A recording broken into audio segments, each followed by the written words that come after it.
E assim, tendo os dois professores aqui na nossa mesa, eu passo a palavra ao professor Eduardo.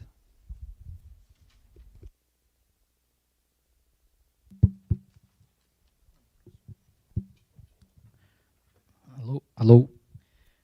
Boa noite a todas, todos e todes. Queria inicialmente agradecer ao convite que recebi, à época pelo professor Sidney Vares, para me somar a esse importante evento que vocês estão realizando aqui na universidade, né? Seminário Nacional Prevenção às Violências no Ambiente Escolar, a importância da formação do professor de educação básica. Estamos, né, passou essa semana aí acontecimentos com um adolescente aqui no estado de São Paulo, né, que vem novamente reavivar, né, a importância do debate sobre a violência que envolve crianças e adolescentes. De maneira especial, né, no caso ali ele foi o agressor, né, mas essa cultura da violência, essa experiência, né, de conviver com ações violentas, com games violentos, né, com uma cultura que estimula a violência, a intolerância, faz ser necessário, ser urgente, ser muito pertinente, né, a ocorrência, né, desse seminário. Também estamos, né, poucos dias se passou, dia 18 de maio foi o Dia Nacional de Combate à Violência e Abuso Sexual contra Crianças e Adolescentes. Então também está relacionado às violências que podem ou não chegar ao ambiente escolar, mas envolve, né, o universo daquelas e daqueles que frequentam, que participam, né, da experiência escolar, que são crianças e adolescentes. Então, agradecer, né, ao convite, agradecer a algumas pessoas que eu encontrei aqui, de maneira especial a professora Valéria Batista, né, professor Tiago também, que reviam há tempos que não via, né, então tive a oportunidade de rever. Tá novamente aqui na Unify, onde eu tive a oportunidade de, enquanto estive aqui em São Paulo, de transitar em alguns momentos. Então, para mim é uma grande alegria poder ter esse momento de troca com vocês dentro deste evento, né. E, né, o tema que me foi colocado, né, esse da violência na história das crianças e dos adolescentes, pela programação que eu vi, né, um pouco amargo, né, um pouco acre, né, um pouco áspero, né, em virtude de que o enfoque que eu vou majoritariamente trabalhar é de refletir sobre esse universo, né, de diversas violências que envolveram, né, crianças e adolescentes ao longo da história. Historicizar um pouco esse processo, falar um pouco desse processo também na história da América Latina, de maneira especial nas últimas ditaduras que nós tivemos aí na América Latina na segunda metade do século XIX até aproximadamente os anos 2000, mais ou menos aí, só a segunda metade do século XIX de maneira especial. Século XX, quer dizer, né? Então, é um tema mais espinhoso, né, mas me dedico a estudar também essa dimensão das infâncias, das adolescências. Então, vou buscar fazer aí uma reflexão com vocês que vai transitar por diversos lugares, né. E como nós temos um tempo razoável, né, ao redor de 1h, me parece que até 1h20, né, por aí, então dá para nós conversarmos um cadinho, né. Então, começando, né, esse mundo das infâncias e das crianças, né, nos é um pouco familiar, a princípio, porque todos nós, todos e todas nós, né, sem dúvida, já fomos crianças e tivemos, seja a forma que for, alguma infância. Então, quando nós tratamos, né, desse universo das infâncias, das adolescências, é muito comum, né, nós acharmos que porque já passamos por esse período, né, e aí isso é algo que todo mundo que se transforma em adulto, vamos dizer assim, né, constitui como adulto, alguma vez já foi criança, né, alguma vez já foi adolescente, então viveu este mundo, viveu algumas dimensões, alguma historicidade dessas infâncias, né, dessas adolescências. Então nós, em geral, nós temos uma ideia de sabemos, né, mais ou menos do que se trata. Porque sim, é um universo, vou falar mais perto, tá? Porque é um universo que já vivenciamos alguns momentos, não necessariamente bons, né, mas alguns momentos, ou pelo menos alguns anos razoáveis. Bom, Então, por outro lado, né, apesar de termos sido criança e termos vivido alguma infância, e essa condição dar uma certa percepção de suficiência nos temas ligados a essas experiências, nada mais equivocado, pois ao mesmo tempo que esse território é em algo conhecido, é igualmente, ou ainda mais, um território absolutamente desconhecido é igualmente desconhecido pela sua diversidade, complexidade e historicidade. Então é comum, né, nós na experiência ordinária, na experiência comum, digamos assim, né, na experiência da nossa vida, nós acharmos, né, que por termos vivido alguma coisa, somos suficientes naquela experiência que envolve, né, que nos envolveu. Então nós temos uma tendência de universalizar a nossa experiência. A minha experiência foi assim, a de todo mundo foi muito parecido. Né? Todo mundo teve uma experiência semelhante. E aí, né, porque vivemos em algum dado momento a nossa infância, a nossa adolescência, quando se debruçar sobre esses assuntos, né, a academia, né, o debate político, né, nós, em geral, achamos que é um território que não tem necessidade de saber muita coisa a mais, porque nós já estivemos lá. Né. Então, aí que vem essa minha fala, né, nada mais equivocado, porque se sim é verdade que nós vivemos uma determinada infância, estivemos nesse lugar, estivemos nesse território, a diversidade das experiências de crianças e adolescentes, ela é interminável. Né. Ela é interminável na cidade de São Paulo, ela é interminável no Brasil, ela é interminável na América Latina, ela é interminável no mundo. Será? A quantidade de possibilidades de viver essa condição de experiência e de viver alguma infância. Né? Essa outra dimensão. Né? Nós, pesquisadores da história das infâncias e juventudes e adolescências, nós afirmamos que todas as crianças tiveram infância, alguma infância. Não é, às vezes, a infância idealizada. Então, muitas das vezes nós temos a ideia de que a infância é a boa infância. Então, nós, como categoria de análise, nós não nos preocupamos em julgar se a pessoa teve ou não teve uma boa infância, né? Mas sim tentar compreender qual foi a infância que essa criança viveu. E aí, tendo esse pressuposto, né, a dimensão e a multiplicidade, né, das infâncias, elas são bastante amplas. Né?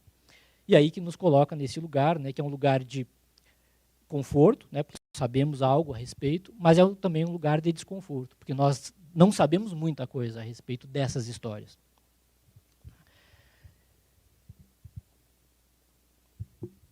E aí outra, sem dúvida, né, estamos em um território plural e em muitos mundos que carecem de compreensão. Então, muitos desses universos, né, das infâncias, eles sim precisam de conversa, precisam de reflexão, precisam de estudo, precisam, né, de olhar mais atento. Né. E nós, apesar de termos passado por esse lugar, por esse território, nós temos que estar abertos a refletir sobre a construção sociohistórica das infâncias, que, querendo ou não, ela vai também apresentar mais esclarecimento, né, mais compreensão sobre a nossa infância.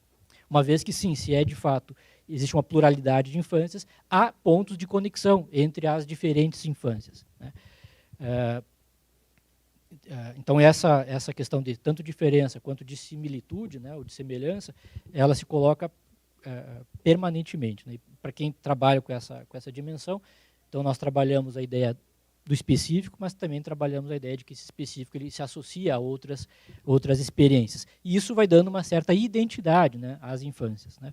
Uma identidade que não é uma identidade unitária, mas é uma identidade na pluralidade e na diversidade. Eu não sei, eu acredito que boa parte de vocês atuarão depois na docência. Né.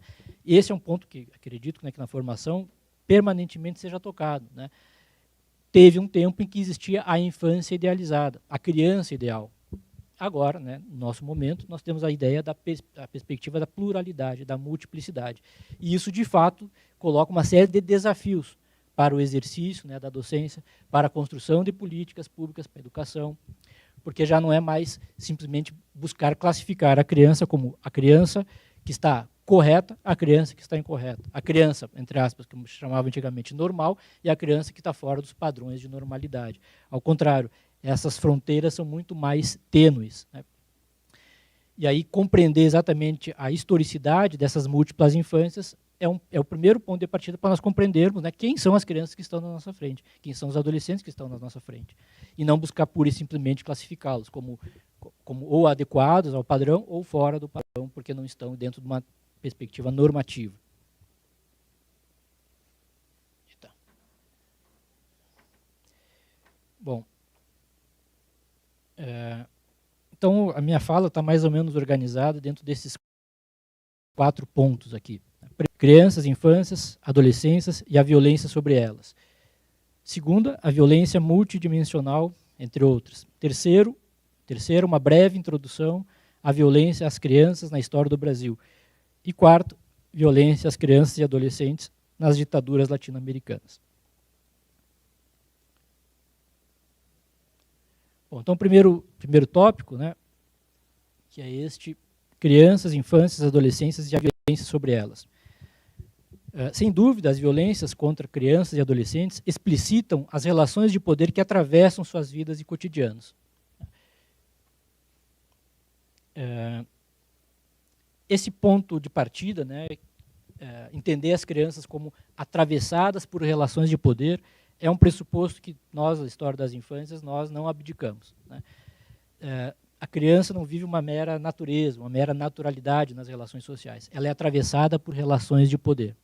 Na escola, a criança ocupa um papel que é um papel dentro de relações de poder. O professor, a professora, o docente ocupa um papel exercendo relações de poder. A política educacional prescreve, né, aos professores, às professoras, o que deve trabalhar, como deve trabalhar, são relações de poder. Nós temos a nova Base Nacional Comum Curricular, que uma das coisas que atravessa a Base Nacional Comum Curricular no campo do debate educacional é exatamente as relações de poder que fizeram com que a versão final da base existisse. É muito comum nos cursos de formação, né, nós lermos os documentos normativos como quase que fosse uma dádiva divina. Apareceu, aquilo lá surgiu e não tem como ser diferente. Aquilo é porque é e não tem por que contestar. A gente normaliza, a gente naturaliza, né, coisas que são muito ao contrário disso, não são nada naturais, são exatamente fruto de relações de poder. E as crianças, elas estão atravessadas por relações de poder a todos os momentos, né? Em casa, né, o pai e a mãe, eu amo, então não é relação de poder, pai e mãe exercem relação de poder. Relação de poder entre amiguinhos, dentro de uma escola, dentro de uma sala de aula, né?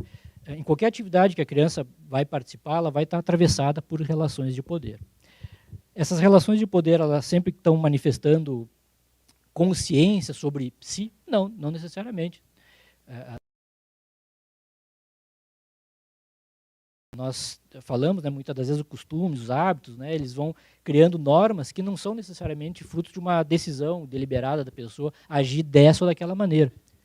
Por exemplo, né, nós temos a cultura da violência doméstica, né, de pais baterem nas crianças, né? E é um tema muito sensível, né, porque os pais muitas vezes se sentem tocados lá na sua intimidade, né, na forma como ele idealizou a conduta em relação às suas crianças. Então há um hábito, né, essa relação para com as crianças, ela manifesta um hábito, um costume, mas é uma relação de poder, não é simplesmente fruto da natureza. Daí que, se ele não é fruto da natureza, de como essas coisas emergiram, como que elas apareceram como norma, como costume, como construção de uma sociedade, e que, por ter sido construção de uma sociedade, pode ser construído outra norma, outro padrão de conduta, né? Bom, então o segundo elemento, né, que envolve essas questões aqui, essas violências, né, que atravessam crianças e adolescentes, explicitam as estruturas de uma sociedade nas dimensões econômicas, ideológicas, raciais e de gênero. Então, essas violências, né, elas não são naturais, não brotam do vazio, não brotam do vento. Elas explicitam, né, como estou dizendo, que essas estruturas, essas dimensões econômicas, né. A tolerância, por exemplo, que existe à violência física contra crianças das classes populares, né, as crianças pobres. Existe uma tolerância, existe uma aceitação, existe inclusive uma defesa de que para elas essa é a melhor pedagogia. A pedagogia da violência. Né? Essas violências também explicitam disputas ideológicas. Né? Por exemplo, as perspectivas humanistas, elas tensionam a ideia de que o corpo de uma criança ele está à disposição dos adultos fazerem o que bem entender. Por exemplo, violar fisicamente a integridade física da criança. Agora, nós temos perspectivas de extrema-direita que vai dizer que é tolerável, é aceitável,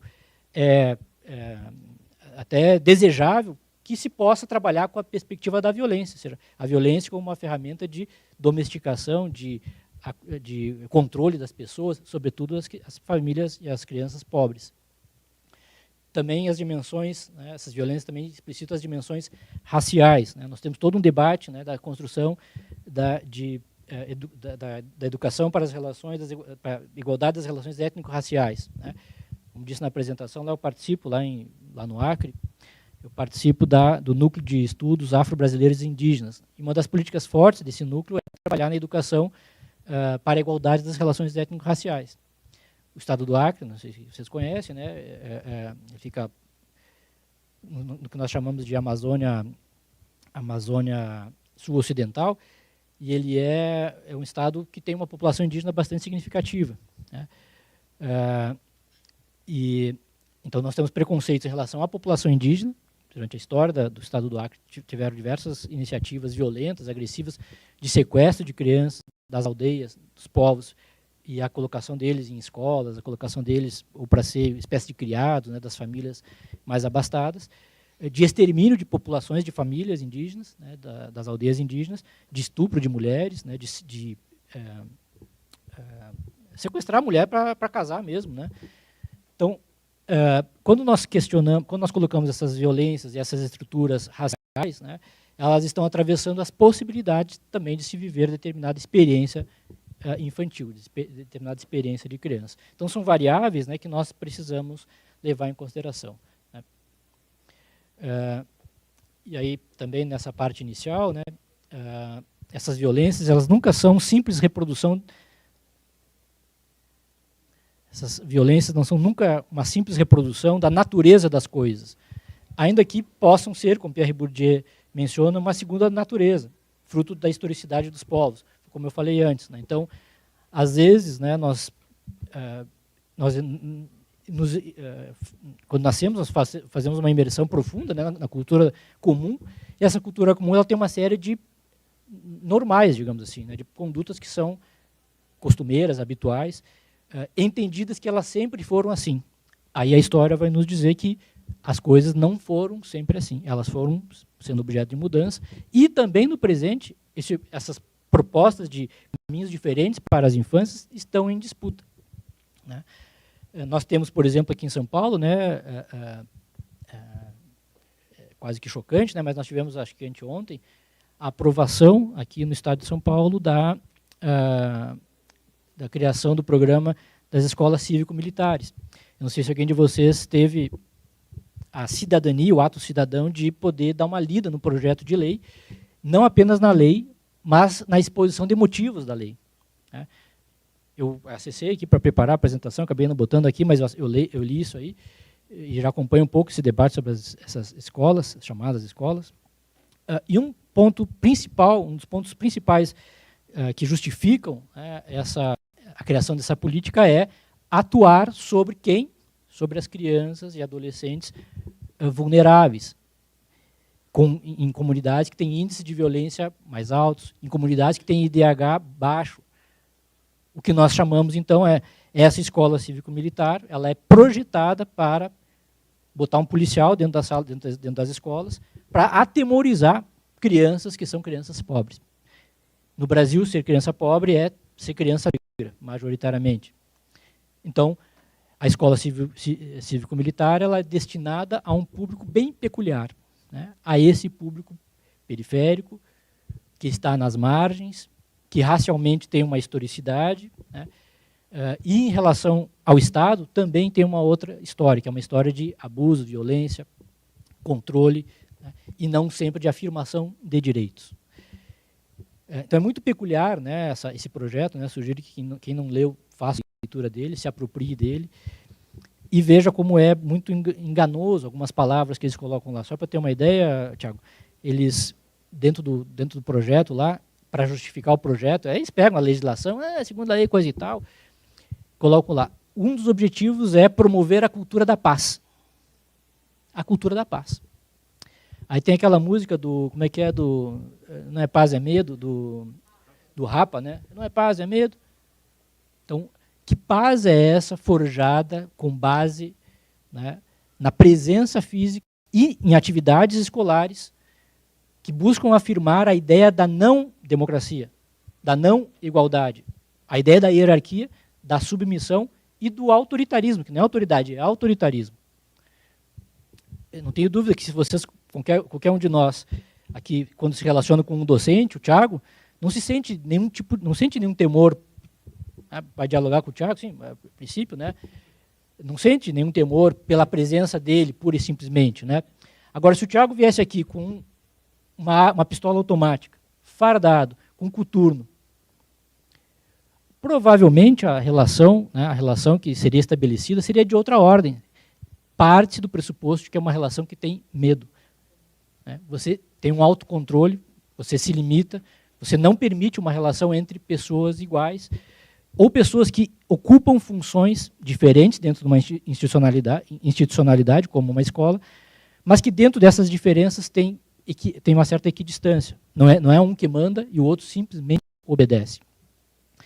E outras coisas que estão presentes lá, né, então, só falando para vocês, nós temos as atividades extracurriculares, né, contraturno e coisa que o vale. E é interessante que eles colocam nesse projeto, né, projeto que agora já é lei, que quem vai coordenar as atividades extracurriculares das escolas civis militares no estado de São Paulo é a Secretaria de Segurança Pública. Então, eu até pensei o seguinte, né, deveria se colocar, pensar uma outra, então, escola cívico-militar. Aí eu vou propor uma outra, a escola cívico-cultural, né? Aí quem que vai exercer esse papel das atividades extracurriculares? A Secretaria de Cultura do Estado. Ela é que vai fazer as atividades extracurriculares. Qual atividade extracurricular uma Secretaria de Justiça e Segurança vai pensar? Não sei se você já conhece aquele programa ProERD, né, que é de, supostamente, erradicação e coisa e tal, das drogas. Meu filho teve o azar de passar 2 vezes por esse projeto. Uma vez aqui no estado, aqui em São Paulo, porque estudava em escola pública, no primeiro ano, segundo ano do ensino fundamental, uma coisa assim. Teve o ProERD lá na escola, e eu não deixei ele frequentar, teve uma reunião, e eu disse, não, fazia parte do conselho de escola, não. Primeiro que acho que tem que passar pela aprovação do conselho de escola, né, mas não passou, mas bom, isso não vem ao caso. E segundo, porque o que estava presente nessa proposta. Uma criança lá de 9, 8 anos, sendo exposto a uma didática bem questionável, né, e a temas que a forma de abordagem, né, era bem pertinente, bem interessante, né. Meu filho voltou dessas frequências na escola dele, como tinha um policial lá, e começou a chegar em casa e falar de arma, né, a presença do policial, e que o policial mostrava a arma para as crianças, né. Então, aí depois ele passou lá no estado do Acre, também na escola que ele estava frequentando, foi proposto novamente o ProERD, e aí eu conversei com ele, né, e aí argumentei, disse, olha, a decisão é sua, né, a decisão é sua, meu filho, né, mas o pai tem essa e essa questão para colocar. Daí ele foi convencido, digamos assim, pelo pai, né, e pela mãe, de não frequentar. Mas também aí na escola a mesma política de trazer, né, assuntos que não eram assuntos, digamos assim, do dia a dia dele. Então eu costumo dizer que meu filho foi apresentado às drogas, e não simplesmente a álcool, e não simplesmente a tabaco. Ele foi apresentado a todas as drogas por um militar que estava trabalhando lá no ProERD. Então, o que será essas atividades que agora nós temos aí, né, dos programas extracurriculares sendo emulados, executados pela Secretaria de Educação, pela Secretaria de Segurança Pública? Qual é o lugar da pedagogia? Qual é o lugar da Secretaria de Educação? Qual é o lugar da Secretaria de Cultura? Dentro da política educacional. E, de maneira especial, dessas escolas. Agora, essa escola é destinada para quem? É destinada para quem? Pobre, periférico, negro,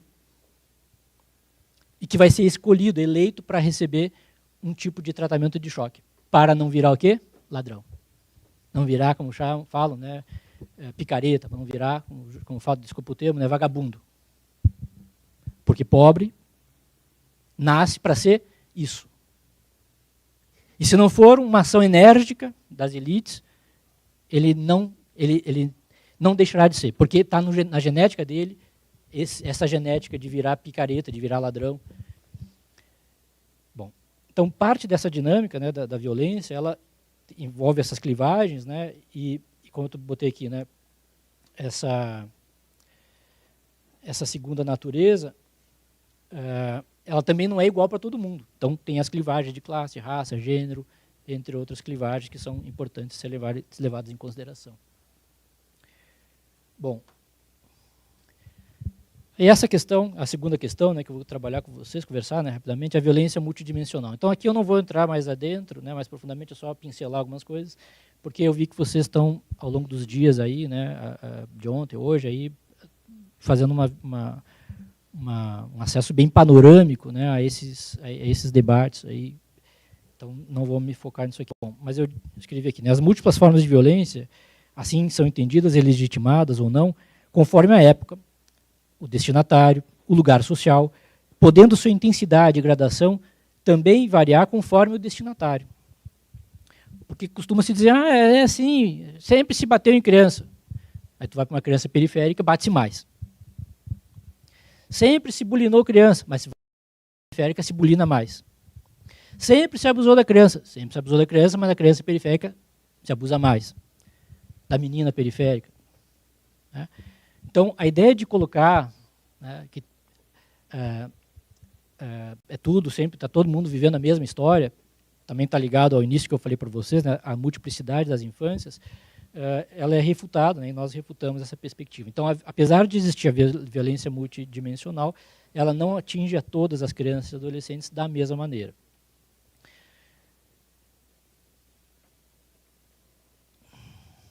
Bom, então essa questão, né, da violência, né, da cultura da violência, eu vou pegar aqui e citar brevemente algumas ideias que emergem, né, do Norbert Elias. Só pergunto para vocês, eu estou com o microfone para cá e para lá, para baixo, estão escutando? Está conseguindo captar aí o áudio? Mais alto? Tá. Bom, então, o Norbert Elias, vou pegar aqui uma síntese, né, que eu fiz, na recitação direta. Então, o Norbert Elias, né, nesse processo civilizador, que para Norbert Elias o processo civilizador ele não é normativo, nós temos a ideia de dizer que a civilização é a barbárie tem a civilização. Isso não diz nada, né, porque a civilização, se quiser botar entre aspas, que a civilização ela é cheia de nuances e não é uma palavra autoexplicativa, né. E tem, né, a contraface também, o Walter Benjamin fala, né, toda a obra de civilização é um ato de barbárie. Então nós temos a contraface, né, de que a produção da civilização e dessa chamada sociedade civilizada, ela foi atravessada, né, por atos sanguinários bastante duros, pesados, contra alguns destinatários, ou seja, nem todo mundo foi tributário da mesma violência.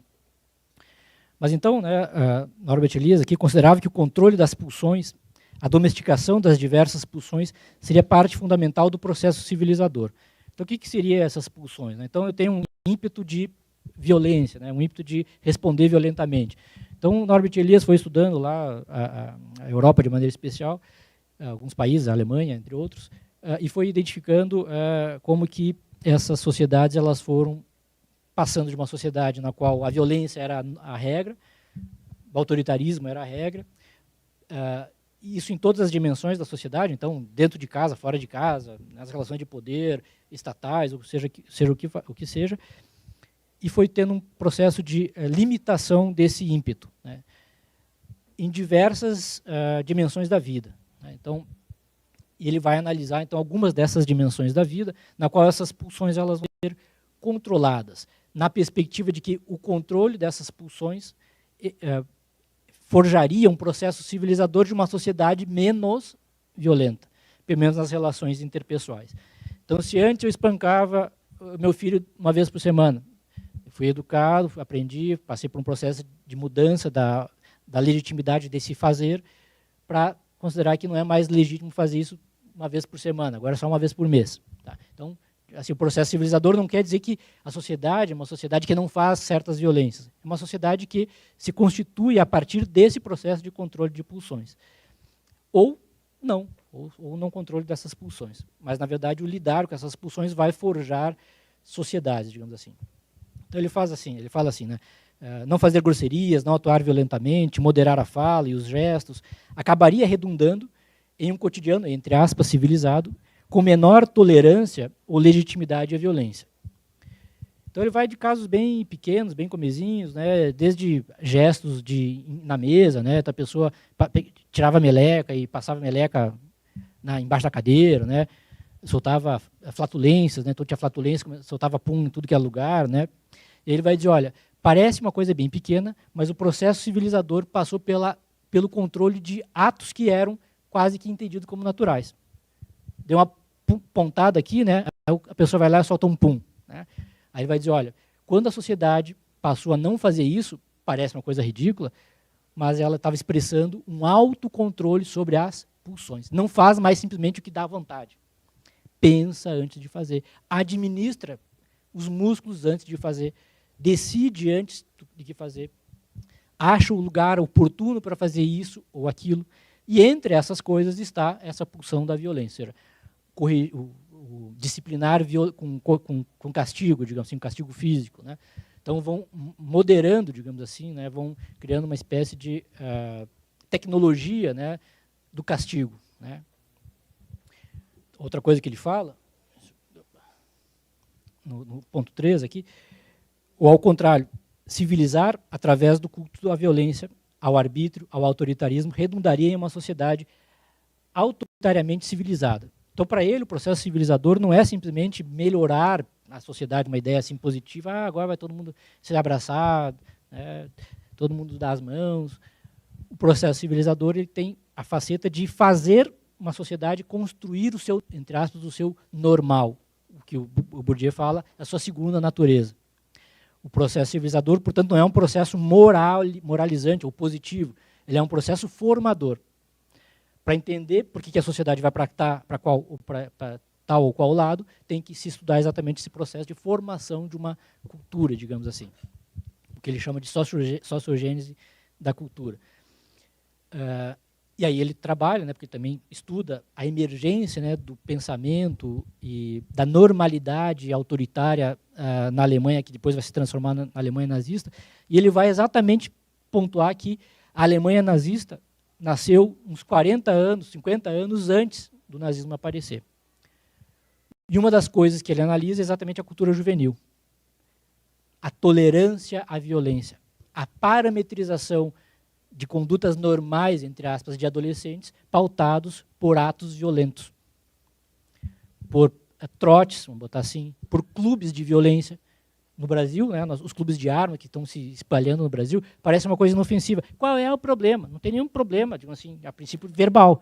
Não tem nenhum problema, posso falar isso verbalmente, mas tem um grande problema. Porque na sociogênese da sociedade autoritária, são coisas aparentemente sem maior problema, né, que vão gerando uma legitimidade de um outro padrão de violência, um outro parâmetro de violência, que passa a ser normal, passa a ser tolerado, passa a ser aceito, passa a ser reivindicado.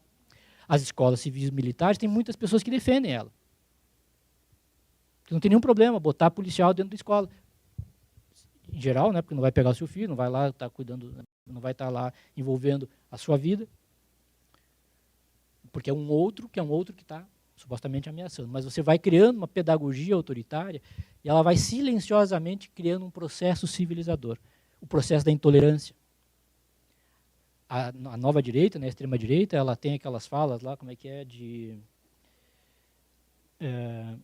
do politicamente correto, né? Ah, é politicamente correto. Bom, então tá. Então vamos voltar para como era antes. Pode bater em mulher. Porque não podia antes também. Então, não é que podia antes, não podia antes também, né? Mas então, antes podia. Aí vou até pegar uma fala da minha filha, né? Ela, esses dias atrás ali, ela chegou em casa, assim, uma criança de 7 anos, chegou em casa com uma questão filosófica profunda. Ela chegou e colocou assim na mesa lá do almoço. Pai, mãe, né? Pai e mãe. Por que nós não podemos bater, por que não pode bater em adulto? Por que não pode bater na professora? E por que pode bater na criança? Aí eu disse, vamos refletir, né? Vamos construir uma reflexão em torno disso. Aí eu disse, primeiro, a premissa, né? A premissa de que pode bater em criança. Essa premissa ela é equivocada. Não pode bater em adulto, porque a lei diz que não pode. Não pode bater em adulto, porque os adultos concordam que não pode bater em adulto, porque são relações de poder mais equânimes, né? Então, apesar de ele ser bem maior que eu, né? Mas assim, entre aspas, né? Estamos numa mesma equivalência, né? Mas então tu tem um autocontrole de, olha, não vou me abestalhar de enfrentar qualquer um toda hora, porque a porrada vai começar a né, vai negócio. Então, né, você não vai. Não é só porque tem a lei que diz que não pode bater. Um dos atos, né, dos reacionários aí do Brasil, desse Brasil dos últimos anos, que continua bastante vigente e cada vez mais ativo, era a violência doméstica. A Lei Maria da Penha, quando foi publicada, ela foi uma agressão aos machões do Brasil. E é uma agressão rancorosa. Agora eu pergunto, vamos voltar para trás? Então tá, vamos acabar com a Lei Maria da Penha, pode bater em mulher. Não podia antes também. Não é que podia antes. A legislação, desde o Código Penal da República, não estava autorizada a espancar a mulher. Mas a cultura tolerava. Essa segunda natureza, a pedagogia, né, a formação autoritária que nós tivemos, ela tolerava. A partir de hoje, não se tolera mais. Quer dizer que não vai acontecer? Vai acontecer, mas tem chance da pessoa ser responsabilizada. E fora do clube dos machões, né, a pessoa vai ganhar um monte de salva de palma, espancou a mulher, parabéns, que coitado, foi preso. Né? Fora dessa cultura dos clubes dos machões, né, boa parte da cidadania vai dizer, é isso mesmo, não pode mais. Então a minha filha, né, perguntou, e por que com criança pode? Eu disse para ela, a premissa está equivocada, minha filha. A premissa está equivocada. Não pode, se for partir da lei, não pode, a lei não diz que pode. A lei diz que não pode. O Estatuto da Criança e do Adolescente, lá, acho que é o artigo 8º, a linha A, ele fala lá que não pode castigar, não pode bater em criança. Então não é porque a lei está dizendo, é que existe uma cultura no qual as relações de poder toleram, consideram normal, consideram adequado. Só talvez a criança seja a única dentro dessa relação de poder que acha que não é correto. Mas dentro dessa relação de poder, por enquanto, ela não tem a força ainda, a potência. Né, tanto é que quando a criança vai crescendo, vai ficando grande, né, em geral, o braço do pai, o chinelo da mãe vai ficando para baixo, vai ficando mais resguardado. Né. O marmanjo lá está 2 metros de altura e o pai agora está na chinelada. Não, rapaz. Aí eu falei, opa, antes podia. Agora, que história é essa de me dar chinelada? Né? E aí, em geral, né, os pais vão aliviando o chinelo, né, conforme a idade vai aumentando. Bom, mas estão pegando, né, essa dimensão aqui, né, que esse processo civilizador pode redundar, né, numa sociedade autoritária. Né. E aí tem um outro autor, né, que é o Michel Foucault, que ele fala, né, que denomina esse processo, né, que é, o Norbert Elias chama de processo civilizador, ele chama, né, processo de disciplinamento. Né, então denomina a construção de, entre aspas, freios aos ímpetos violentos e a sua administração para novos dispositivos ligados ao Estado burguês, como disciplinamento, né, reconfigurando as relações de poder, convertendo as sociedades tradicionais em modernas. Então, um dos pontos que vai separar as sociedades tradicionais para as sociedades modernas, digamos assim, que o Foucault vai considerar, é essa perspectiva do controle também das pulsões, do controle da violência autoritária. Então, vai ser conferido a algumas instituições, né, o poder de fazer. Não é uma sociedade sem violência. O processo civilizador, ou essa sociedade disciplinar, não é uma sociedade sem violência. Essa violência, entretanto, ela é graduada, ela é legitimada. Ela é legitimada por uma série de questões. Por vezes, né, a ideologia pode legitimar, como nós temos agora, né, a tentativa de voltar o direito de poder bater em mulher. Bom. E aí, então, essa violência multidimensional, botei algumas variáveis aqui. Então, tem a dimensão física, psíquica, sexual, racial, social, econômica e de gênero.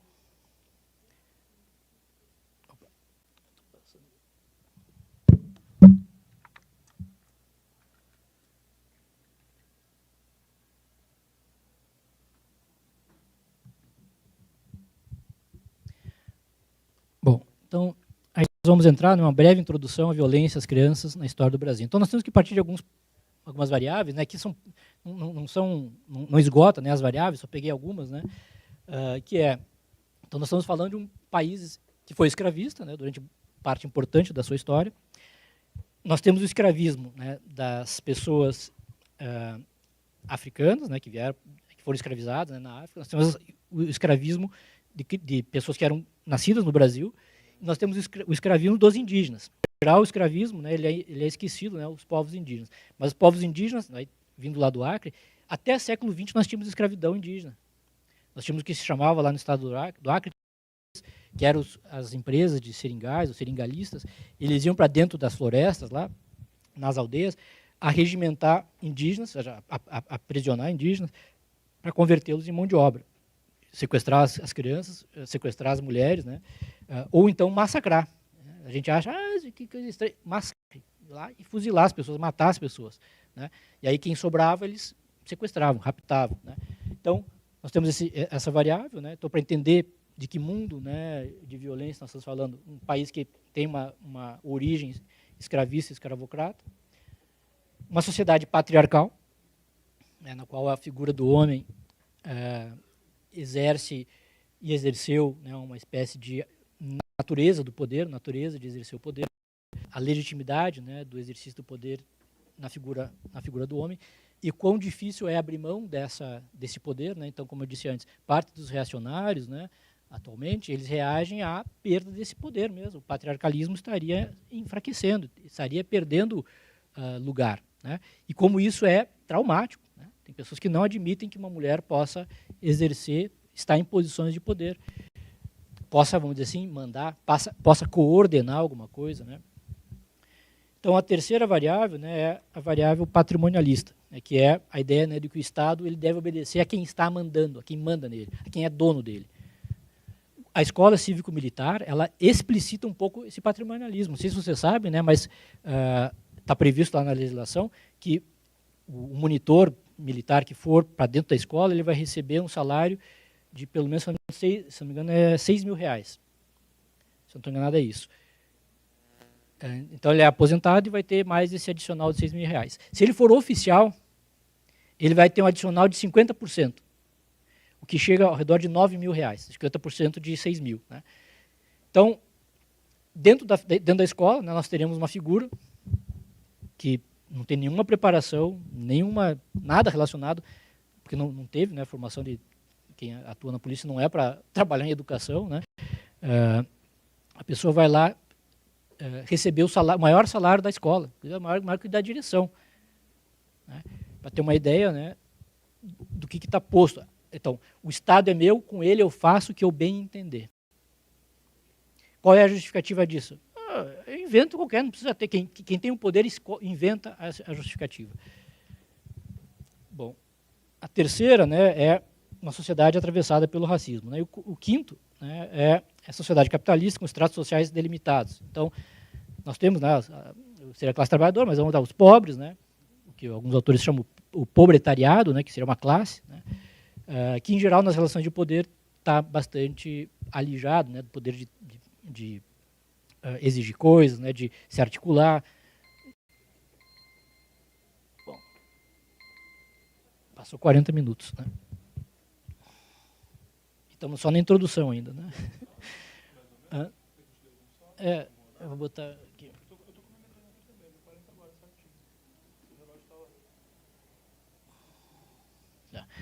Então, daí a gente vai falar um pouco, né, dessa breve introdução à violência, né, tá aí pegando lá as representações que tinha sobre a população indígena. Então, aqui nós temos... Opa, não temos nada, né? Aqui nós temos, né, uma imagem de Debré, aldeia de Cabocles, Cantagalo. E aí chama a atenção, né, a ideia do mundo civilizado, né? Então, aqui, digamos assim, a população em estágio bem primitivo, vamos considerar assim, né? As vestimentas, né, dão a falta de vestimento, né, os trajes, dão esse tom. Né? Chama a atenção, aqui que eu vou dar destaque depois, a criança indígena. E aqui está, né, chegando, né, os civilizadores. Né? civilizadores espreitando. Isso aqui é no início da formação da República, da formação do país, né, do Império Brasileiro. Então, essa imagem aqui, né, essa ilustração, essa pintura aqui, que na verdade é um desenho, ela busca sinalizar, né, quem tem a tônica da história, né? O processo civilizador aqui está sendo dado, né, por quem está chegando como padrão. E esses aqui, né, estão em condições selvagens. Aqui, né, no projeto da independência do país, não era com os indígenas que nós teríamos futuro. Essa é a narrativa, né, que o projeto de fundação do Estado Nacional Brasileiro enunciou e enunciava. Essa aqui é só uma representação, então, de como que estaria, né, posto isso, né? Então, selvagens, né, e aqui um representante, né, selvagem, né, um cão como o alerta, né, para esses selvagens, né, desse mundo que está os ameaçando, que está os espreitando, que estão aqui na espreita, né. E aí a representação da criança, né, tem uma criança aqui no colo da mãe, né, e uma outra criança ali misturado com a natureza. Então o indígena está associado, né, à não civilidade, né, está associado à selvageria, a um estado pré-civilizacional, a um estado selvagem, né. E nessa obra da civilização, então, esse mundo teria que ser suplantado. E assim o foi. Um dos projetos do Estado-nação brasileiro foi dizimar com a população indígena. Matar, né, exterminar, domesticar, aculturar e, em parte, as escolas serviam também para isso, né? Então, os religiosos passavam nas aldeias ou faziam aldeamentos, e essas crianças passavam a ser civilizadas a partir do batismo e da evangelização. Então, a evangelização era uma porta de entrada, digamos assim, para um processo civilizador dessa sociedade assim, branca, né, ou embranquecida. Entretanto, né, há um componente profundo de violência, que é uma violência cultural, que é destruir a possibilidade dessas populações continuarem levando, digamos assim, as suas tradições e seu modo de vida. E nessa violência, né, as crianças, elas são objetos estratégicos, né? As crianças são vistas como aqueles que podem facilmente deixar de ser, porque ainda não são. Estão na potência, né, de converter-se em alguma coisa. Então, o processo civilizador vai fazer esse mecanismo, né, de uma violência cultural interferindo nessas crianças, buscando fazer com que elas deixem de ser o que elas estão apenas, né, iniciando, né, essa condição de ser, né, que é ser indígena. Outra imagem, né, também que eu vou trazer aqui é ligada àquela dimensão do escravismo, né, que é essa aqui, né, também é o Jantar, de 1835. Então aqui também nós temos a representação da sociedade escravista, né, do senhor e da população escrava acompanhando. Não faz parte da dinâmica histórica. É alguém que está ao lado, né? E aí sim, para fazer justiça, nós temos que a força motriz da economia brasileira, ou seja, da história colonial, e depois da história colonial, do Império Brasileiro, foi a mão de obra escrava. Foram as populações, as pessoas escravizadas. Elas foram as provedoras, né, da riqueza do país. E a classe trabalhadora, provedora da riqueza do país atualmente, né?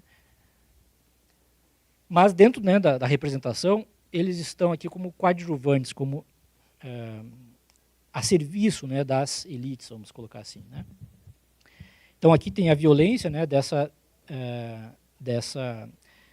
desse lugar que foi a invenção, né, moderna da escravidão, né, que foi o escravismo, chamado escravismo colonial, que foi ter submetido milhões de pessoas, ao redor de 10 milhões de pessoas na África à escravidão, né, à escravização. E essas pessoas terem sido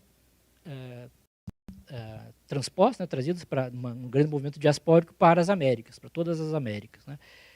Então essa também é um outro elemento, né, dessa pedagogia, dessa ideologia da violência estruturante do Brasil. Então nós não podemos pensar as relações para com as crianças, e as crianças pobres de maneira especial, as crianças periféricas, sem estar ligado, né, a esse passado. Existe uma compreensão de que, de fato, a classe trabalhadora, os pobres, né, as pessoas que estão nas margens, né, digamos assim, das atividades econômicas, ou com baixa remuneração, elas estão a serviço de projetos, né, ou das intenções, quando tem uma perspectiva autoritária, né, de quem tem o poder, ou de quem tem o poder de mandar. Né. E aqui só um quadro, né, apresentando essa escravização de crianças, que vieram e desembarcaram nos portos na América. Então, é um tema que, em geral, também é pouco dado destaque. Né. Crianças não fazem parte da história, estão ali, né, mas não tem narrativa sobre elas. Mas elas estão ali, estão compondo essa historicidade de maneira profunda e importante. Então, no caso, né, do tráfico dos seres humanos, né, da África para a América, eles chegaram, se nós pegarmos uma mediana aqui, dá em torno de 30% pelo menos, né, de todo o período, considerando que a partir de 1840 para frente é onde nós teremos os volumes maiores, né, de pessoas escravizadas chegando na América. Então, numericamente, a partir de 1740 é onde nós temos um grande boom, né, de pessoas escravizadas, pessoas submetidas à escravidão, aportando na América. E desse percentual, né, então nós temos pelo menos uns 30%, 40% eram crianças. Portanto, a experiência das infâncias coloniais foram diversas. A experiência de uma criança e a infância de uma criança, filha de um senhor de engenho, foi uma. A experiência de uma criança escravizada foi outra. Né? A experiência de uma infância de uma criança indígena não foi a mesma de uma criança plebeia, digamos assim, vivente na cidade, mesmo que fosse pobre.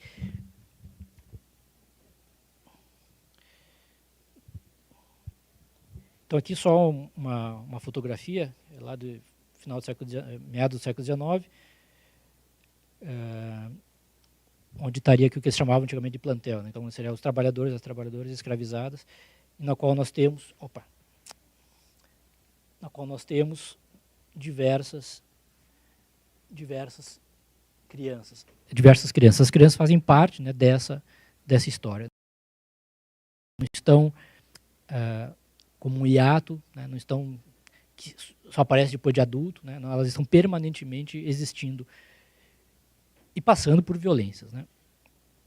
Bom, então tá. Então, aí, pensando um pouco mais dessa violência, né, na história do Brasil, coisa e tal, das crianças, né, aí vamos entrar uma outra narrativa, que é a respeito das representações dessas múltiplas infâncias. Então, nós temos, né, durante a primeira metade do século XX, uma série de narrativas que vão dar conta de um tipo né, de criança e adolescentes, que são as crianças e adolescentes nordestinas e retirantes. A miséria das caatingas, que vai gravitar em diversos recursos culturais, né? Vai formar um imaginário, né, do que seria um tipo de experiência de criança, ou um tipo de infância, que precisa ser levado em consideração porque foram infâncias vividas, né, intensamente. Então, para falar um pouco disso, né, aí eu vou transitar um pouco em alguns quadros, né, painéis aqui do Portinari e também na literatura. Então, o primeiro painel que eu vou apresentar para vocês é este da série Retirantes, 1944. Está disponível no MASP, então quem tiver condição de visitar o MASP, vocês vão encontrar esse painel fisicamente, né, será grande, né? E ele é uma representação, então, de que tipo de infância? Que criança está sendo representada ali? Que boa infância está sendo contada nessa representação? Qual violência essas crianças estão passando? Né? Qual violência está atravessando a história comum dessas famílias, né, como retirantes? Então, nós temos aqui, né, uma representação, dentro dessa pluralidade das infâncias miseráveis, das infâncias carentes, das infâncias migrantes, das infâncias retirantes. E essa história é uma história que acabou quando Portinari fez esse quadro? Às vezes pode ter suavizado em alguns países. Nós temos movimentos migratórios até os dias de hoje. Nós temos lá na região, tentando chegar nos Estados Unidos, nós temos farrapos humanos. arte contemporânea da Centro-América representa esses farrapos humanos mais ou menos dessa maneira. Tem gente que fica assim tentando atravessar a fronteira dos Estados Unidos hoje. Ou então podemos pegar, depois vai ter uma outra imagem, a Palestina. Os palestinos sem lugar, sendo tirados à base de bomba. E essas infâncias experimentando essa violência. Essa violência do arbitrário. Esse projeto civilizador, esse processo civilizador que tem como baliza a licença em poder matar, a licença em poder produzir miseráveis. E essas crianças, então, né, elas estão... As faces são faces tétricas, faces de morte, faces assustadoras, né? Em especial essa no centro ali, parece uma caveira, mortos vivos. E que por um sopro do destino poderia passar, né, para ter mais vida, ou seja, continuar tendo vida. Mas um normal seria uma expectativa seria deixar de ser, né, falecer, morrer. Né. E aí, para tratar um pouco dessa imagem, né, eu vou pegar um texto do João Cabral de Melo Neto, Morte e Vida Severina, na qual ele nos fala desse retirante que vai em busca do mar. Né? E esse percurso é carregado por figuras que vão aparecendo e desaparecendo. E nessa obra, né, do Morte e Vida Severina, quando está se aproximando, né, lá de Recife, perto do mar, né, vai ter um acontecimento, que é o que eu vou comentar agora, que é o que eu vou ler para vocês.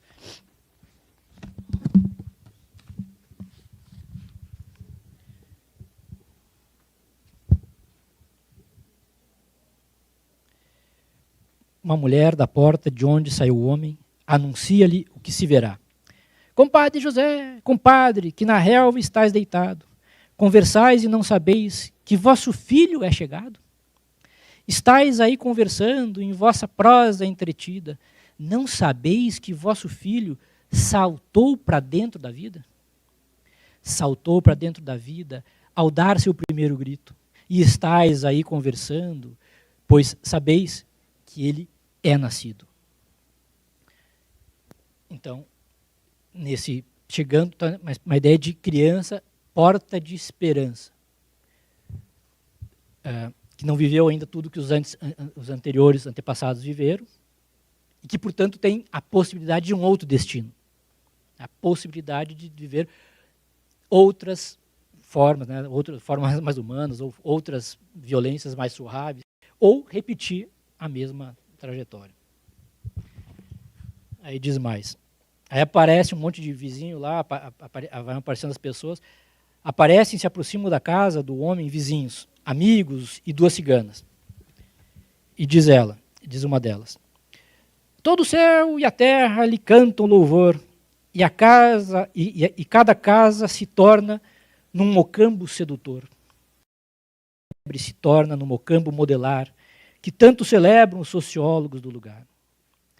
E a banda de muruins, que toda noite se ouvia, por causa dele, esta noite, creio, não irradia. E este rio de água cega, ou baça de comer terra, que jamais espelha o céu, hoje enfeitou-se de estrelas. Em homenagem, né, em mulhernagem ao nascimento, né, da criança. Começam a chegar pessoas trazendo presentes para o recém-nascido. Diz o primeiro, minha pobreza é tal que não trago presente grande, trago para a mãe caranguejos, pescados por esses mangues. Mamando leite de lama, conservará nosso sangue. Aí outra, minha pobreza tal é que não posso ofertar somente o leite que tenho para meu filho amamentar. Aqui são todos irmãos, de leite, de lama e de ar. Aí outra, minha pobreza é tal que não tenho presente melhor, trago papel de jornal para lhe servir de cobertor. Cobrindo-se assim de letras, vai um dia ser doutor. Aí outra, minha pobreza é tal que não tenho presente caro. Como não posso trazer um olho d'água de Lagos de carro, trago aqui água de Olinda, água da bica de Rosário. Outro, minha pobreza tal é que grande coisa não trago. Trago esse canário da terra que canta corrido de estalo. Minha pobreza tal é que minha oferta não é rica. Trago daquela borracha d'água que só um pau-d'alho se fabrica. Que só em pau-d'alho se fabrica. Minha pobreza tal é que melhor presente não tem. Dou esse boneco de barro de Severino de Tracunhaém. Minha pobreza tal é que pouco tenho que dar. Dou um pitu que o pintor Monteiro fabricava em Gravatá. Aí vai mais adiante.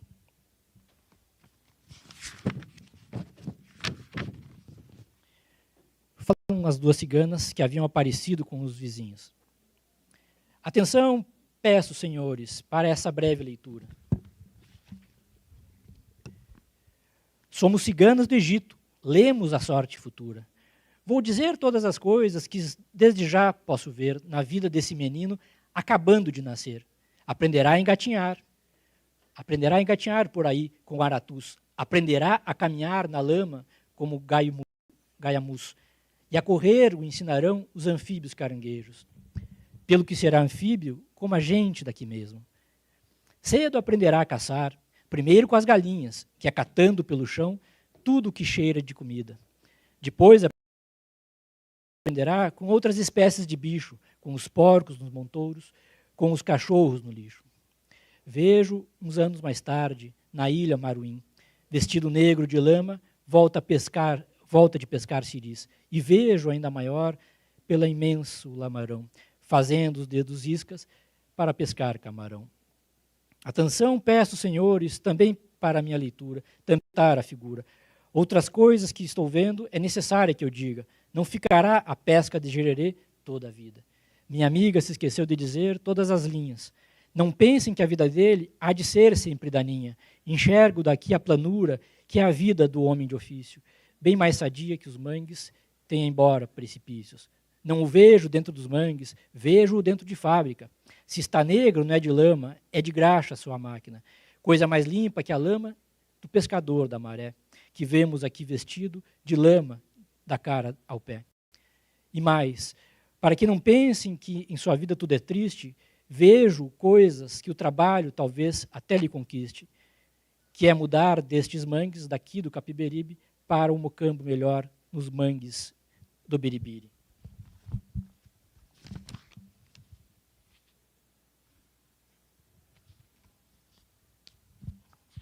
E aí, para o final, é assim, né? O Carapina fala com o retirante que esteve de fora, sem tomar parte de nada. Severino retirante, deixa agora que lhe diga. Eu não sei bem a resposta da pergunta que fazia. Se não vale mais saltar fora da ponte e da vida, nem conheço essa resposta. Se quer mesmo que lhe diga. É difícil defender só com a palavra a vida, ainda mais quando ela é esta que se vê, Severina. Mas se responder não pude à pergunta que fazia, ela, a vida, a respondeu com sua presença viva. E não há melhor resposta que o espetáculo da vida. Vê-la desfiar-se o fio também se chama vida. Ver a fábrica que ela mesma teimosamente se fabrica, vê-la brotar como há pouco uma nova vida explodida. Mesmo quando é assim pequena, a explosão como a ocorrida, mesmo quando é uma explosão como a de há pouco franzina, mesmo quando é a explosão de uma vida severina. Então, esse poema, né, ele busca, na verdade, um inspirou o outro, né, mas busca retratar essa potência que é o não ter desaparecido e a violência que é o continuar sobrevivendo mesmo, né, severina, né, vida e morte severina, e esse quadro, então, ele representa... Esse quadro ele representa um pouco isso, né? E aí nós temos o segundo, né, que é a criança morta. Nessa vida morte e vida severina, vai ter no caminho crianças que vão perecendo pelo caminho, pela seca, pela pobreza, pela miséria, pela fome. Pela fome. Né? E aí é interessante, né? A fome ela é algo que se experimenta, é algo que se vive. E aqueles que passaram pela fome não querem que outras pessoas vivam a mesma vida severina, querem vida diferente. E nós tivemos exemplo aqui neste país de gente que viveu a vida severina e não quis que os filhos das outras e dos outros fossem a mesma severina vida. Meu filho aqui estudou em escola do município, na época do Haddad, na época da Frente Popular, na época dos governos da esquerda. Se constituiu, né, nacionalmente, o Programa Nacional de Alimentação Escolar, que buscava trazer alimento de qualidade, alimento de pequenos produtores, alimento né, de agricultura como é que se chama? Agrotóxico, agroecológica, né? E eu me lembro que eu ficava simplesmente encantado de chegar na escola do filho e ver o que era servido para ele. Ele experimentava, ele tinha uma experiência alimentar absolutamente dignificante. Nada de um severino, era de um cidadão. Ele comia e eu admirava. Realmente, às vezes eu gostava, eu queria ficar lá, as funcionárias não davam, né, porque não podia dar, mas eu admirava como que uma política nacional e uma política municipal buscava dar dignidade no alimento. Né? E nós temos, né, dentro da BNCC, uma das questões da educação infantil é a aprendizagem a partir dos alimentos, coisa e tal. Meu filho ficou um tempo na escola municipal, até que mudou a prefeitura. Saiu o Haddad, entrou umas outras tragédias por aí. E dentro dessas mudanças, né, de outras políticas educacionais, uma das coisas que se fez foi atacar a alimentação escolar. Onde era preparado comida, onde a criança via e podia se servir o alimento, começou a receber quem tinha. Porque para quem não é severino, para quem não viveu como severino, comer é ingerir caloria, é ingerir qualquer coisa que estufa. A exceção, que é muito endinheirado, que quer ter o prazer do gourmet, comer camarão não sei do que, batata a japonesa, né? Comer tudo que é diferente. Então pode ter um prazer de comer. Agora, para quem é severino, qualquer coisa é comida. Nós vimos aqui, né, no poema, né, que qualquer coisa da lama era comida. Mas em comendo só aquilo que era qualquer coisa, a criança ia continuar reproduzindo a mesma carestia. A perspectiva de outra vida que também passava pela alimentação. E nós tivemos, então, né, no governo passado, de maneira especial, um ataque à Política Nacional da Alimentação Escolar. Uma redução das verbas, uma descaracterização absurda da política, que para quem não é severino, para quem convive só com bonachões e come nas melhores churrascarias, né, parece que a vida de um severino é uma vida que pouco importa. Pode ser uma comida insossa, pode ser comer uma bolacha, um biscoito. Lá no estado do Acre, né, se dá comida de biscoito para as crianças.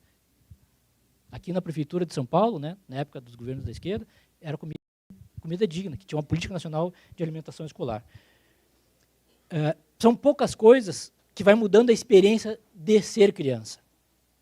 Uma coisa é tu comer qualquer engrossadinho, outra coisa é tu comer comida de verdade. Tu aprender com a comida.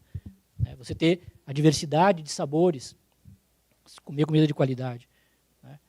E, ao fazer isso, mesmo sendo pobre, você vai deixando de ser severino.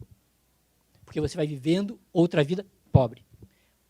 Mas a pobreza, né, não é um destino que só tem uma possibilidade de viver sem nada. Né? Ao contrário, pode ser pobre, né, pode ser mais humilde, e ter uma experiência bastante rica, prazerosa, ampla, aberta. Bom, então essa imagem aqui, né, aí eu quero, né, acho que já deve estar estourando o tempo, remeter para vocês, eu ia pegar uma imagem aqui lá da Palestina, né, da faixa de Gaza, porque essa imagem aqui nós observamos diariamente. Quer dizer, quando estava no início da guerra aparecia mais, agora aparece menos, mas elas continuam a acontecer. Quantas vezes nós não enxergamos, quem não enxergou vai atrás que você vai enxergar, pais, mães, correndo com crianças nos braços desfalecida, deste jeito severina. E isso está acontecendo agora. Não aconteceu 40, 50 anos atrás. A prática das violências, elas vão se reatualizando e vão fazendo novas vítimas. E tem gente que defende que isso aqui, no passado podia acontecer, e que no presente possa acontecer. Que possa ter uma criança pobre que vai comer biscoito, água e sal, vai comer um engrossadinho, não vai comer comida digna. ou que vai comer comida, talvez na escola cívico-militar, comer feijão de pedra, né, como eles fazem lá. Bom, e aqui é outra, o próprio Portinari, trazendo essa perspectiva da multiplicidade das infâncias, ele faz uma outra representação. Opa, não é essa aqui, né?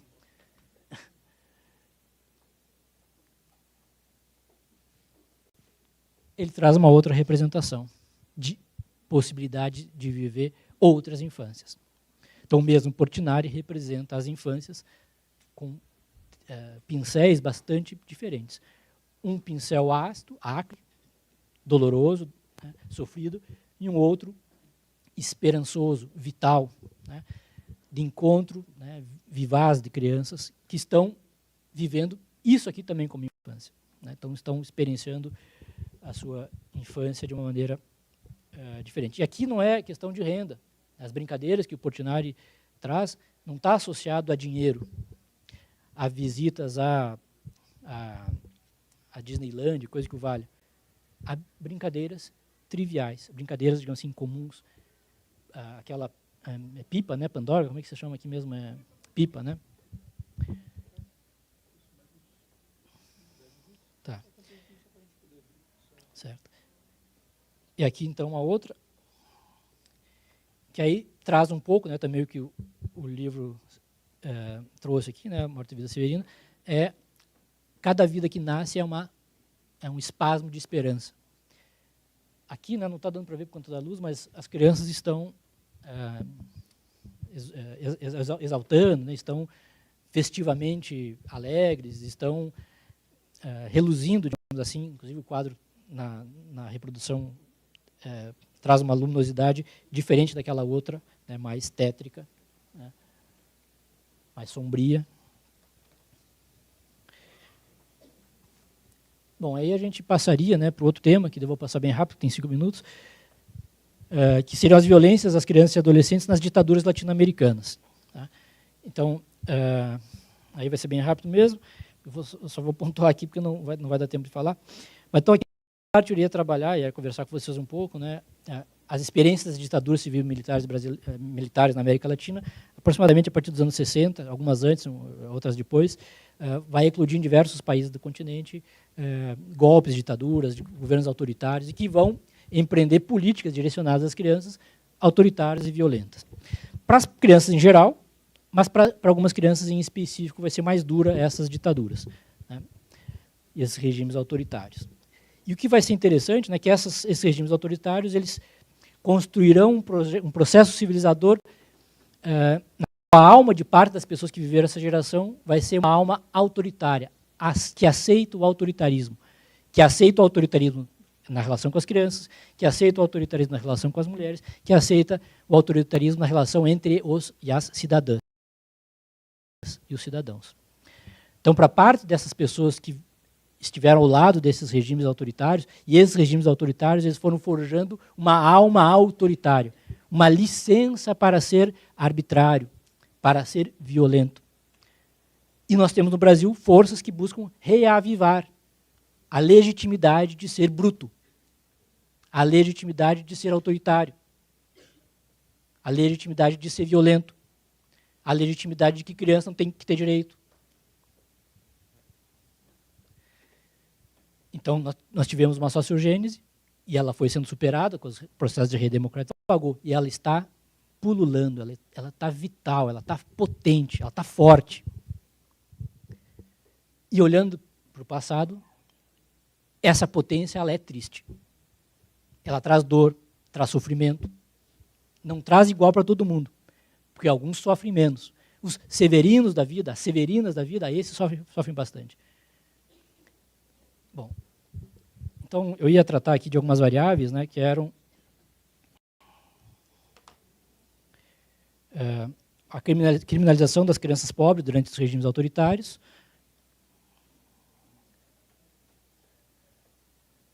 o extermínio de crianças e adolescentes em alguns regimes autoritários, a prisão, a submissões de tortura físicas e psicológicas em alguns países, abuso e exploração sexual de crianças e adolescentes, em alguns regimes, sequestro e tráfico internacional de crianças, e a remoção e deslocamento forçado de crianças e adolescentes durante alguns regimes. Mas eu vou parar eu vou acabar apenas nesse primeiro item aqui, porque ela envolve um conjunto maior de crianças e adolescentes, eventualmente até familiares de vocês, né, conhecidos, que foi uma ideologia que foi sendo forjada na América Latina e no Brasil de maneira especial, desde o final da escravidão, que foi a criminalização da pobreza. Então, a pobreza passou a ser uma patologia e um crime. Ser pobre é ser um criminoso em potencial. Né? E as diversas ferramentas que vão sendo construídas para controlar, para limitar, para constranger quem é pobre, vão sendo desenvolvidas, aperfeiçoadas ao longo do tempo. E, no caso das crianças, elas vão ser destinatárias importantes desse processo de invenção da violência institucional contra as famílias pobres e as crianças pobres. Então, a criminalização em massa de crianças e adolescentes, com a retirada forçada dessas pessoas da convivência com seus familiares e a colocação compulsória em instituições de internação, a exemplo das fundações de bem-estar do menor, foi uma tônica em toda a América Latina.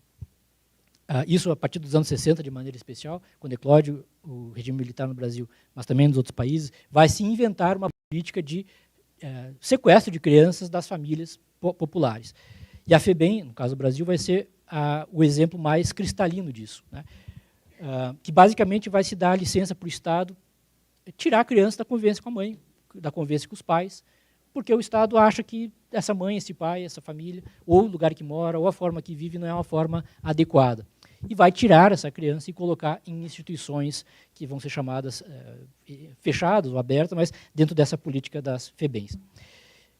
Estar submetidas às ações da FEBEM, não só no Brasil, né, mas essas FEBEMs aconteceram na América Latina inteira, era estar sujeito a todo tipo de violações, abusos sexuais, torturas, violências físicas e psicológicas, destruição dos laços com a família originária, privação de liberdade e da convivência comunitária, trabalho compulsório, deslocamento para regiões distantes do seu território de origem, pedofilia, assassinato, vivência em condições indignas, entre outras atrocidades. No Brasil, só para ter uma ideia, no final da ditadura, em 1985, a Fundação Nacional do Bem-Estar do Menor informava que havia 7 milhões de crianças e adolescentes carecendo de intervenção estatal, das quais 427 mil estavam internadas. Essa é outra coisa interessante, né? A ditadura criou essa patologia, né, de criança-problema, chamava o menor problema. Qualquer criança, adolescente das famílias populares, ele era uma criança, um adolescente problema. Um candidato a receber a intervenção do Estado sobre a sua vida. Então, se a mãe, por exemplo, aqui, a Carolina Maria de Jesus, né, no livro Quarto de Desejo, ela narra o caso dela, né, que ela tinha medo, porque ela ia trabalhar em casa de família, ela tinha medo que os filhos fossem pegos e internados na FEBEM. Ela coloca lá no livro que ela foi convidada mais de uma vez a ir na delegacia policial dizer, né, alguma coisa, porque caso ela não fosse lá, os filhos dela iam ser sequestrados da casa dela, iam ser postos na chamada FEBEM. Já estou acabando. E aí, só um outro exemplo, né? No Chile, a ingerência sobre crianças realizadas pelo Serviço Nacional de Menores saltou de 9.300 casos em 1973, o ano que eclode a ditadura pinochetista, para 42 mil casos em 1982 e cerca de 48 mil casos em 1990, quando acaba a ditadura de Pinochet e o Chile volta a ser um país democrático. Tá? Eu vou encerrar por aqui, tá? Eu só quero comentar uma outra coisa. Quem quiser, eu vou sortear aqui 3 materiais desse aqui. Não sei se a gente joga como assim, ou a gente cria uma metodologia para sortear, e o livro eu não vou sortear, mas aí vai estar à disposição quem tiver interesse. Eu não sei cobrar, mas me disseram que é para cobrar R$50, então eu vou cobrar R$50, quem quiser. Aí está à disposição um livro que tem vários estudos sobre a história das infâncias. Eu vou passar para olharem, né? E aí depois do sorteio a gente vê como é que faz, não sei como. Mas então, muito obrigado a todos, todas e todos.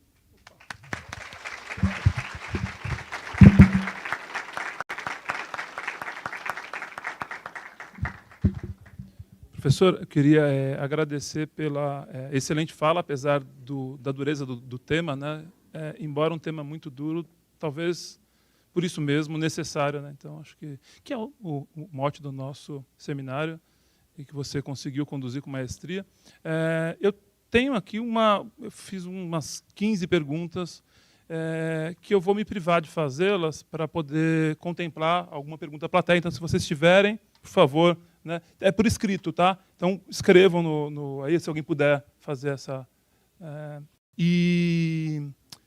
eu só vou usar o meu tempo para fazer só um comentário, uma apologia às referências literárias. Vocês sabem que eu estudo literatura, né? E o professor trouxe o João Cabral. Quem não leu João Cabral, por favor, em especial, Morte e Vida, leia. É um texto incrível. E, às vezes, essa leitura em tempo real não dá dimensão. É um texto inspirado, né, em cordel. Então, é um texto muito acessível. Né? Então, eu recomendo muito. E ele trouxe o Graciliano ali também. Por falta do tempo, ele não leu, né? Mas também o Graciliano é outro autor que tem muito acessível, incrível. E a Carolina de Jesus, Quarto de Despejo, eu acho que é incontornável. Eu queria, antes de pegar a pergunta de vocês, agradecer o pessoal que nos acompanha aqui online, só para prestigiar, né? A Érica Stroich, Gisele Vieira, Plínio Alexandre, que estava ontem, inclusive, Gilmar Lima, Jo Emerson, Sérgio, Fátima. O Gilmar Lima, nesse momento aqui, eu não vou reproduzir a fala por conta do tempo, né? Mas quando o professor tocou na educação militar e o contexto que a gente tem vivido aqui em São Paulo, houve um debate amplo aqui, o próprio Gilmar, a Miriam, o Edmilson, na internet. Queria agradecer a participação de vocês, tá? Janete, Tatiana, que fala lá de Curuciú, Limoeiro, em Pernambuco, Kelma, tá? Obrigado aí todo mundo que participou online, tá? Então eu vou privilegiar a pergunta que a gente tem aqui presencial. A gente tem pouco tempo, porque nós teremos, né, a continuidade das atividades do evento, que diz o seguinte.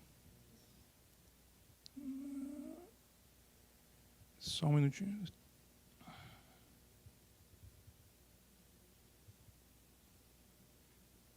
Tá. Professor, você acredita que seria possível erradicar a violência contra crianças e adolescentes em uma sociedade capitalista que tem, por sua característica, ser violenta, desigual e predatória com a camada mais pobre? Que é um ponto, acho que se você tocou diretamente na sua fala. Aí eu tinha uma pergunta que eu acho que agrega um pouquinho. Eu vou colocar junto, professor, se você puder comentar. Eu queria até, inclusive, trazer o Foucault, o Achille Mbembe. Eu acho que você tocou num ponto ali na contextualização histórica muito interessante, mas eu não vou fazer isso. Eu vou pegar um pouco carona no Bourdieu que você fala, que você traz, para te perguntar sobre essa questão da naturalização da violência, né? da naturalização dos processos históricos, e como que isso se dá na educação, sobretudo quando a gente pensa a educação, não como um elemento de ascensão social, mas, sobretudo, como um elemento de manutenção da estrutura social, pensando a partir do Bourdieu. Né? Então, a escola, ao invés de ser um elemento, como muitas vezes se vende, pensando aqui na ideologia do mérito, e você sabe do que eu estou me referindo, né? Ao invés de ser um elemento de ascensão, passa a ser um elemento de naturalização dessa segregação. Tá? Eu acho que vai um pouco aí, complementa um pouco a pergunta que foi feita aqui na plateia. Tudo bem? Aí eu passo a palavra para você. Bom, obrigado pelas perguntas, né, pela participação do pessoal no YouTube. Bom, a erradicação da pobreza, da violência. Como é que é o nome da colega? Sem nome. Bom, então, alguém quer se apresentar, quem fez a pergunta, só para que eu possa... Seu colega? Fernando, então. Então, né, simplório dizer, né, e populista, assim, vamos acabar com o capitalismo e a violência terá acabado. Porque, como eu mencionei no início, né, nós temos diversas expressões dessa violência. Então, dentro do sistema capitalista, nós vamos ter... Aí sim, dentro do sistema capitalista, nós temos certos tipos de violência que, provavelmente, se acabasse o sistema capitalista, esse tipo de violência não existiria. Mas afirmar que existirá um Éden, né, uma terra sem males, né, na qual não existirá nenhuma forma de violência, pura e simplesmente, né, eu teria dificuldade de dizer, concebendo que os processos são processos sócio-históricos, ou seja, as sociedades elas vão sendo forjadas constantemente. isso que o colega nos coloca é importante, né, porque é algo que eu ia falar e que eu acabou não dando oportunidade, né, por conta da forma como eu fui conduzindo. Se nós fizermos uma avaliação de como eram as violências, inclusive escolares, aí também dialogando com a outra parte que o Tiago colocou, que era uma outra fala que eu acabei não fazendo, eu ia pegar um trecho do Graciliano Ramos, que ele vai trabalhar a escola lá no início do século XX. A experiência escolar dele é uma experiência absolutamente traumática, porque a escola é uma escola absolutamente violenta. A experiência de criança dele também é uma experiência dolorosa e sofrida. E tomarmos como referência o que seria uma experiência de uma criança nos dias de hoje, seja nas escolas, digamos assim, piores, mais complicadas que nós tenhamos hoje, e nós fôssemos colocar um na frente do outro, nós teríamos uma distância que é uma distância gigantesca. E o que se coloca de violência ordinária, ou seja, violência do dia a dia. Não são atos de violência, como às vezes tem lá uma pessoa vai lá e metralha um monte de criança, adolescente numa escola, né? Mas é isso que acontece, digamos assim, no dia a dia. A escola ela teve parte da sua história no Brasil associada, né, à contenção física. A nossos pais, nossos avós, eu não passei por isso, né, dentro da escola, mas, por exemplo, né, palmatória. Não sei se alguém aqui das novas gerações passou por palmatória. Isso era um padrão de disciplinamento. Dizer que não ter passado pela palmatória hoje é equivalente a ter passado pela palmatória lá no início do século XX, ser criança agora, nós sofremos menos do que aquelas crianças. Não quer dizer que nós não soframos outras coisas. Então, qual é a violência? Estou falando isso para dizer o seguinte, de que violência nós estamos tratando, né? Não existe a violência universal. A violência ela vai sendo matizada e vai sendo passível de ser entendida conforme a sua época. Como eu disse, mais do que ser ou não ser violento, é o que vai se legitimando como violência. Então, por exemplo, a violência de quem não admite bater em criança. Eu sou pai, vai dizer que eu não tenho nenhuma relação violenta com meus filhos, de submissão deles, uma voz mais forte, uma voz mais imperativa. Um professor exerce funções na relação de poder, que nós podemos dizer assim, dentro de uma sociedade democrática, está pensando na formação da criança e coisa e tal, mas que é uma relação de poder que tem algum momento que é um pausa, não dá mais para ir. Então ele exerce uma autoridade, que é diferente do autoritarismo, mas ele exerce uma autoridade. Exercer uma autoridade é submeter, é forjar as almas em alguma dimensão de violência. É a mesma violência de quem tomava a palmatória? Não, mas existe violência. Então, pensar numa sociedade, digamos assim, que não tenha a baliza de violência nenhuma, eu não teria condições de afirmar, e eu sou leitor de, por exemplo, Ailton Krenak, então propõe outro mundo também de outras coisas, mas quando você vai compreender as relações de poder, você vai enxergar as violências conforme as relações de poder naquele momento. Então, se hoje eu não bato mais meu filho, se hoje eu nunca bati, né, mas assim, se eu não dou palmatória nos meus alunos, nas minhas alunas, não quero dizer que eu não exerça ações violentas em relação a eles.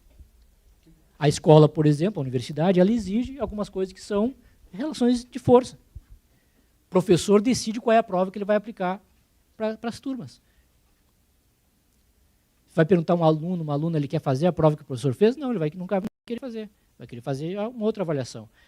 Então, as relações de poder, elas carregam consigo, né, digamos assim, dimensões da violência. Agora, essa violência ela é ressemantizada ao longo de cada tempo. Então, as novas gerações, como eu disse, elas são muito mais, têm muito menos experiência dessa violência ordinária que a escola impunha a quem era criança, adolescente, décadas atrás. Mas, se você consultar as crianças e adolescentes no presente, eles vão estar atravessados por situações que eles vão dizer que são situações violentas. Né? Então, se superar a sociedade capitalista vai acabar a violência,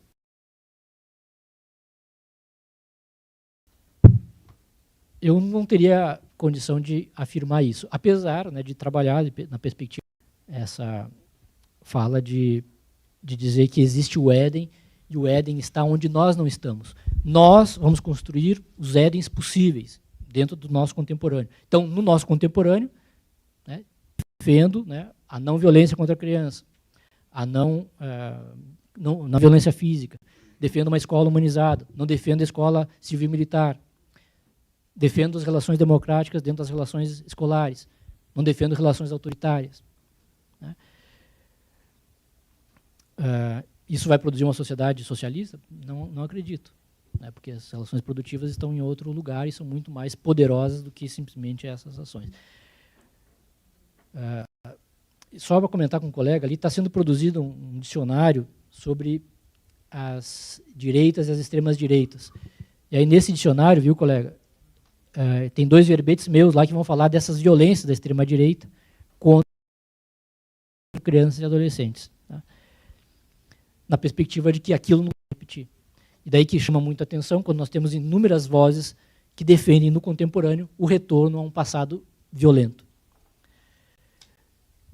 Inclusive defensores, né? Por exemplo, o ministro, esse secretário de Educação do Estado de São Paulo aqui, ele é empresário, ele é ligado ao business desse negócio da internet aqui, de computadores, coisa e tal, ou seja, a microeletrônica, a tecnologia que está à frente dos tempos, como secretário de Estado. Ele vendeu um monte de tablet de estoque lá da fábrica dele, supostamente para modernizar, e agora está voltando com um negócio que é completamente antiquado, equivocado. Ele propôs essa exposição de motivos do projeto de lei do Estado, não foi o governador que apresentou. O governador apresentou assim, eu não sei nada, leiam a exposição de motivos do secretário de Estado. O secretário de Estado vai lá e diz, eu sou defensor da cultura da paz, e por isso eu quero policial dentro da escola. Sou defensor da cultura da paz, por isso eu quero que as atividades extraescolares sejam planejadas pela Secretaria de Segurança Pública do Estado de São Paulo, e não pela Secretaria de Cultura, e muito menos pela Secretaria de Educação. Então, esse que defende o mérito, aí voltando, defende o mérito para os engravatados, para os perfumados, né, para os nariz empinados, porque para o povo periférico é chibata. E a Escola Civil Militar é um projeto que quer que seja muito mais expansivo, não só uma outra unidade. O projeto seria que fosse para todo mundo, popular, por óbvio. Agora, vai perguntar se ele vai contratar um cara que passou aprendendo a cantar o hino nacional para fazer o computador da fábrica dele. O cara vai saber, vem montar um chip aqui. Ô, Viro do Ipiranga, te contratou. Vai ser o CEO da minha empresa, sabe cantar o hino nacional. Bom, era isso. Professor, respondeu, claro. Eu vou fazer o seguinte, vieram mais 3 perguntas aqui, mas eu acredito que todas elas você já contemplou na sua fala. Eu vou trazer, para tornar público que colocaram, se você quiser fazer um último comentário, a gente está no finalzinho, infelizmente, do tempo. Por um lado, infelizmente, por outro, felizmente, porque a gente tem uma programação muito rica, teremos uma outra palestra na sequência. Então, o Giovanni faz uma pergunta, ele fala e relata um pouco o tipo de violência que ele viveu por ser também nordestino e que se sentiu muito representado pelas referências literárias e os quadros que você trouxe para a sua fala. E ele faz uma pergunta sobre como minimizar, eu acho que o único ponto diferencial é que ele toca em racismo, em violência estrutural, né? O Derek faz uma pergunta no mesmo sentido, perguntando sobre como superar a violência sem que o Estado abra mão da legitimação da violência, né? E o Fernando também coloca uma pergunta que eu acho que você já contemplou sobre a violência dos professores com os alunos, a relação dos pais também com a violência, eu acho que você acabou comentando em alguma medida. E o único ponto que ele coloca é sobre a escola cívico-militar na Bahia, que foi implantada por um governo de esquerda, no caso que ele menciona o PT. Eu acho que são essas as perguntas. Tem uma última pergunta na internet que vai no mesmo sentido, né, sobre os avanços e como, né, superar. Eu acho que como superar, uma medida você já apontou dentro da medida que a gente pode fazer, né? Mas se você quiser complementar e também para a gente encerrar, porque tá bom? Bom, para mim não tem nenhum problema.